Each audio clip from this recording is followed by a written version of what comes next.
The other day, I got a reply to one of those emails that I send asking someone why they didn't buy. If they watch the Simple Sales Masterclass and then they decide not to purchase the course, I send an email that just says, like, hey, I'd love your feedback on what it was that kept you from purchasing. And most of the time, people don't respond. I understand. But this particular response really stuck with me, not because it was rude, it definitely wasn't, but because it perfectly captured a mindset that I hear all the time from photographers. So this particular student wrote, I love the idea of simple sales, but I'm not convinced it would work for me. People these days just want digitals. Trying to sell packages that include prints or wall art feels like forcing them to buy something they don't want.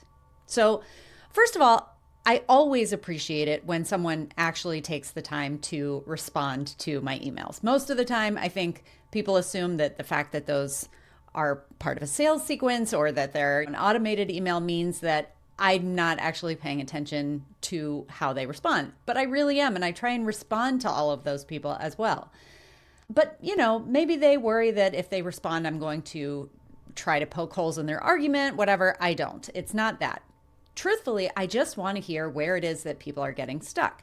And based on what this particular photographer said in her email, the truth is that she probably made the right call. Not because I think that her clients wouldn't benefit from simple sales. Honestly, I think nearly everyone would, but it is incredibly hard, if not impossible, to sell something effectively if you don't believe in it. So the fact that this particular woman clearly wasn't there or isn't there yet would indicate to me that this isn't the right system for her. So that is not the purpose of me sharing this story. What's interesting is that I hear versions of this hesitation all the time, not just about simple sales, but about pricing, product offerings, client experience, just about every strategy I teach. And it almost always boils down to some version of this core belief that we, as photographers, have to give people exactly what they ask for because that's what good customer service is. Now, on the surface, that doesn't sound like a bad idea, right? Listening to your clients is important. Honoring what someone says they want or don't want is important. It is the way that we should be treating people. We should absolutely care about what our clients want. But the reason that I wanted to share this email is because it highlights a trap that a lot of us fall into. And that is this idea that we should build our businesses entirely around the vocabulary that our clients give us, right? What they say they want. The problem is that clients don't always have the language or the vision to ask for what they actually need. They are not experts in photography. They are not experts in photographic products or experience design or visual storytelling. That is our job as photographers, as professionals, as small business owners, as service providers. Instead of just asking our clients what they want and then taking that at face value, our role is to dig deeper, to ask about their pain points, their motivations, to notice patterns, and to connect the dots between what our clients say and what's really going on underneath. That's where we are able to problem solve for people. We're able to innovate. We bring our expertise to the table and we lead. There's that quote that is often attributed to Henry Ford, although my understanding is that it's like one of these fake quotes that came out of nowhere. But in it, Henry Ford, who was one of the early pioneers in automobiles, said, if I had asked people what they wanted, they would have said faster horses. And you could, apply that to anything. If you had asked people in the 1990s or 80s how they wanted to see the next version of the Walkman, they would say, I need a carabiner to carry it around or something, as opposed to like, what I could use is digital music. People know what they've seen. They know what they're used to, but they don't always know what's possible. And they're not really spending a lot of time and energy thinking outside the box unless it's the thing that they do. We are the ones working in the photography industry, right? So yes, giving people what they ask for is good service, but solving a problem that they didn't even know how to articulate, that is remarkable. That is the kind of experience that turns a customer into a raving fan. So today, I want to walk you through 4 creative add-on offers that you can layer into your business without adding more sessions, without trying to do the same thing over and over again, right? These are low lift, high impact ideas designed to serve your clients more fully and grow your revenue in a really thoughtful way while establishing yourself as that remarkable service provider. Welcome to This Can't Be That Hard. My name is Anami Tonkin, and I help photographers run profitable, sustainable businesses that they love. Each week on the podcast, I cover simple, actionable strategies and systems that photographers at every level of experience can use to earn more money in a more sustainable way. Running a photography business doesn't have to be that hard. You can do it, and I can show you how. So after that long preamble, I want to just dive right in with my first idea for you, and that is a headshot or a pet portrait add-on to your standard sessions. Now, this is going to somewhat depend on what kind of work you do as a standard, but these are two different ideas that almost any photographer could probably add on to their services. It's such an easy win, right? And it works across so many different client types. So let's say you're working with high school seniors. Most of them will want or need some sort of clean professional headshot for LinkedIn or their college applications. And the photos that you're taking for senior portraits maybe could work, but generally speaking, those are going to be more casual, more dramatic, whatever, not so much professional, right? If you're shooting an engagement session, chances are that one or both of the members of the couple that you're photographing are, they've got a website or a social media profile or a LinkedIn profile, even just their wedding website, where they're going to want individual portraits for that. So if you are photographing an engagement session for a client that, you're going to be photographing their wedding, again, lots of wonderful photos of the two of them is great, but chances are one or both of them might need an updated LinkedIn portrait or something for social media. So adding that as something that they can do as part of the process, like they're already getting their photos made, they know that they need this box checked at some point in the near future. It's a small additional investment, but it's not the big deal of like going out and shopping for a photographer. It's a great opportunity. And if you're a family photographer, like I am sure that you frequently get parents saying, hey, is there any way that we can add a headshot onto the session? And maybe that's something that you've been doing as just sort of like yeah, sure, I'm already here, I can do that for you.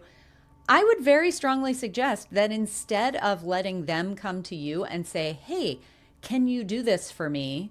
Where you feel like, oh, okay, sure, and I'll just do that extra little bit of work and not charge you anything more for it. How about instead make that an upsell as soon as they've booked their family session? It's just a box that they can check or a toggle that they can switch on in the course of paying their session fee or however you do that initial invoice, where they can say for $150, add in a headshot add-on session for one parent with 3 to 5 photos included, however you want to structure that. They can add one, they could add two, that's an additional $300 that you're going to make in almost no additional time, right? Honestly, you can layer in pet portraits almost exactly the same way, again, to almost any of those sessions. People love their animals, whether it's their little golden retriever with a bow tie or their cat rescue, whatever it is. If you're in a setting where you can accommodate pets, whether or not the pet is involved in the main session, you can offer that as an add-on. Obviously, you need to be comfortable with photographing animals. It is a little bit different, but that is something that you can add on. And that is the key here, right? This should not be a surprise upsell during the session. You don't want to be pitching it while you're like doing the rest of your work. You want to give them the heads up, and you really want to do it right when they are booking, because they've already said yes to you. You've already sold the main thing, right? This is just a simple add-on. Would you like to include a professional headshot? Would you like to include a unique portrait of your pet? Whatever the case may be. That sets the expectation early. It frames it as a thoughtful bonus, and it lets you prepare accordingly. If there's any additional equipment or anything that you need to bring, then you're going to be ready for that. This is a high margin, low effort add-on that adds real value for your clients, especially for those clients who hadn't even realized it until you made it easy. So the second idea that I have for you is a little bit bigger, but I think this is a pretty great one as well. And that is that you offer a photo cleanup concierge service for your clients' personal photos. So we all know that moment after you have guided a client through choosing their favorite images from your session and they breathe this big sigh of relief, right? It's like you've just lifted this weight off their shoulders, because we all have so many images in our camera rolls, like floating around on various hard drives. And I think that people really are starting to recognize that the help that we give them as professionals to get through the images that we have sent them and actually just find the ones that they really want and figure out something to do with them. If you're not offering that as a service already for your images, number one, make sure that you start considering how you can help your clients do that, because that's a really important piece of what it is that we do. But oftentimes in the moment, your clients will say something like, I wish you could help me do this with all the photos on my phone, or I wish you could do this with all the photos on my hard drive. And most of the time, we kind of laugh that off. We say something like, oh yeah, I wish I could too. And then we move on.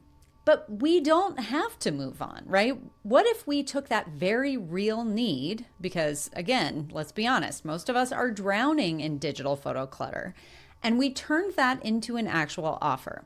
This is something that I think would be perfect for your slower seasons, where you could offer these one-on-one photo cleanup concierge services, right? This isn't just about the photos that you are taking for people. This is really about their snapshots, the thousands of images that are sitting on their camera roll or their hard drive that they feel vaguely guilty about never doing anything with. You could offer this as a one-to-one session where you are either in person or virtual, where you can help them sort, tag, and organize and come up with a system going forward so that they know exactly how to handle their photos as they're making them. You can also offer this as like a VIP day type offer, where it's a photo cleanup day, which is like a virtual event where they do some pre-work ahead of time to get you the files that they need. Maybe they fill out some sort of questionnaire or something like that, where then you sit down for several hours over the course of a day, and with your professional eye, you're able to look at EXIF data, organize things by time, organize things by event or location, those kinds of things. And then you're renaming, organizing them into folders, maybe getting rid of duplicates or a photo of the back of a serial number or something that they don't really need. And then you're putting all those things together for them in a way that feels very custom and concierge, right? Obviously, this could also become an online course if you are interested in pursuing that sort of thing. A lot of times, starting smaller with an online course that's targeted for your clients can be a really wonderful way to add value, to establish additional authority with the people that you're speaking to, all of those kinds of things. And once you've created that for those people, that has the potential to spread further. And if it's something that you're really enjoying, then, the sky is the limit. But if you were to keep this as like a one-to-one kind of an offer and you're just working with your clients, once you get them to the point where you have not just solved the clutter problem, but you've really helped them reconnect with memories and reclaim their photos from this like digital void. Once that happens, the next natural question is, now that I've found the photos that I love, what should I do with them next? And that leads us directly to my third idea, which is to create a family yearbook service. So once someone, with your help, has done the emotional and mental work of sorting through their images, whether through a cleanup day or just on their own with your guidance, there's this moment of momentum. They are riding the high of feeling like, oh, I just got this big load off my shoulders. I feel so good. They found the good stuff. They've located the memories. They've picked out the images that actually matter to them. And then they hit that next wall, which is, what do I do with these? This is where this family yearbook idea comes in. So this is a service where you create a printed photo book that either is exclusively their images or that blends the professional images that you have provided for them with their snapshots. I generally tend to like to keep these things separate. I feel like professional photos do really well in a professional album, but if you are looking to fill in these gaps and help people with the other very real photo related problems that they have, then helping them organize their personal photos from things like vacations and birthday parties, candid walks in the park, whatever, school milestones, all of those things are typically not going to be professionally captured, but it doesn't mean that it's not worth maintaining and keeping in a beautiful keepsake where they're actually looking at them, right? In a beautifully designed printed album, that is something that takes a lot of people weeks, if not months, and a lot of stress and a lot of technical frustration and all that sort of thing. Most of us have the skill set and the equipment to get that done very quickly, very efficiently.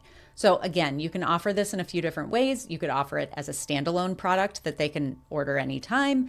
You could offer it as a recurring annual add-on, and you know that I love recurring income, and you could even make it like a monthly payment that they pay for, and then they have to get their images from the year to you by September, and then they get an album by the end of the year, whatever the case may be. You could also offer it as an upgrade from the photo cleanup service. So either at the time of booking or once the cleanup is done, then that could lead to the next sale. So this is great for families, obviously, but it also works for pet owners, couples, new parents, even small business owners who want to have some sort of like yearbook for their business. And the best part is that this is something that very few people are offering. There are people out there who are professional photo organizers, and in no way do I mean to say that we should be out there undercutting them. I just think that this is an offer that is actually not available in the numbers that people are going to need it and probably need it now.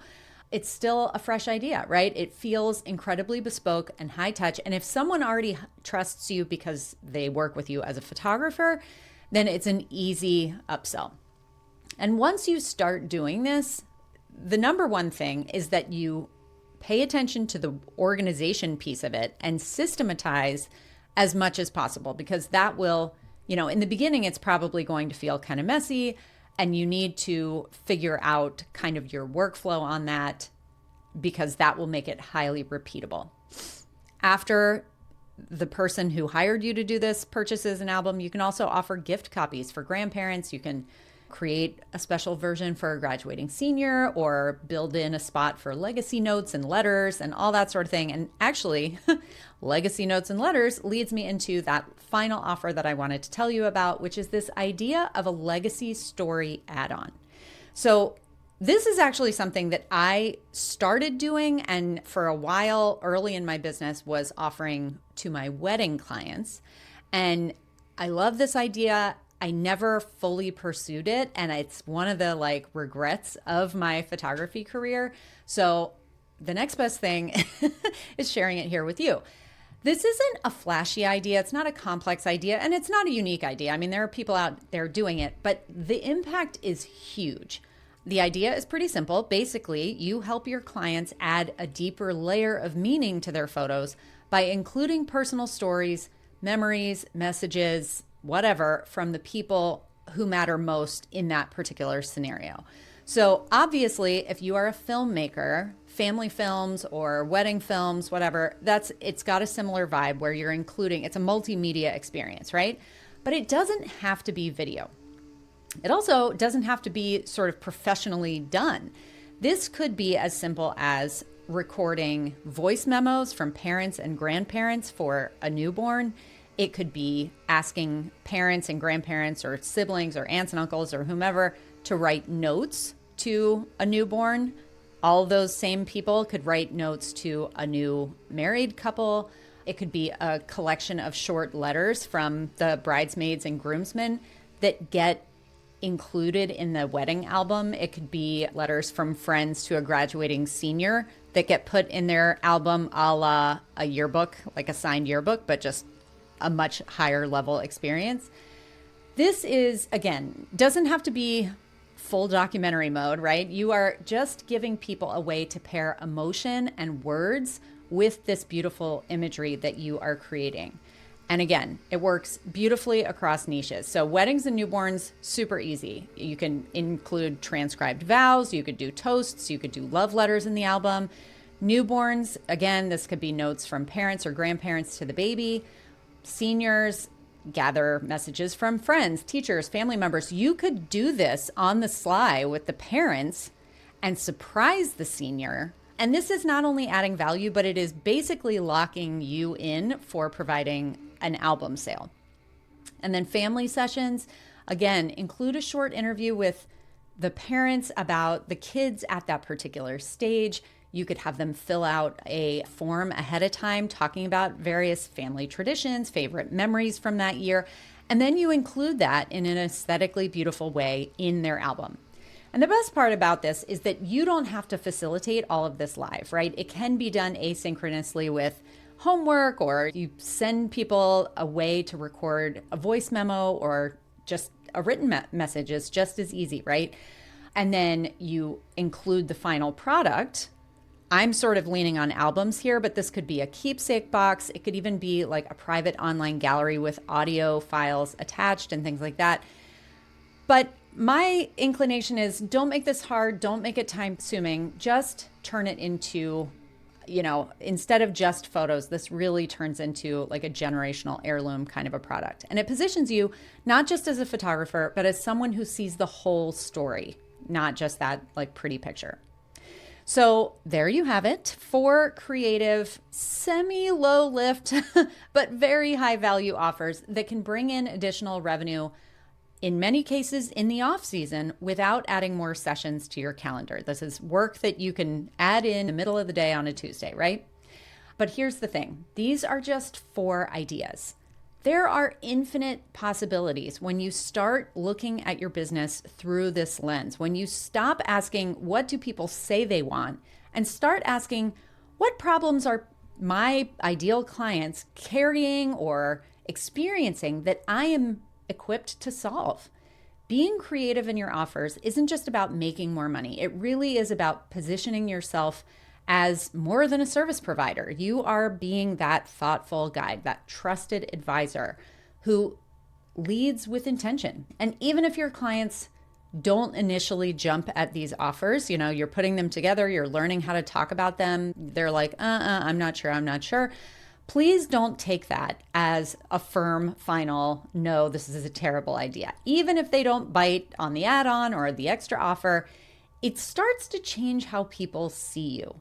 Because again, now you're not just someone who shows up, snaps photos, and delivers a gallery. You are someone who is paying attention, who is thinking one step ahead, and who sees that full picture even when your client doesn't. And that is the kind of service that people remember.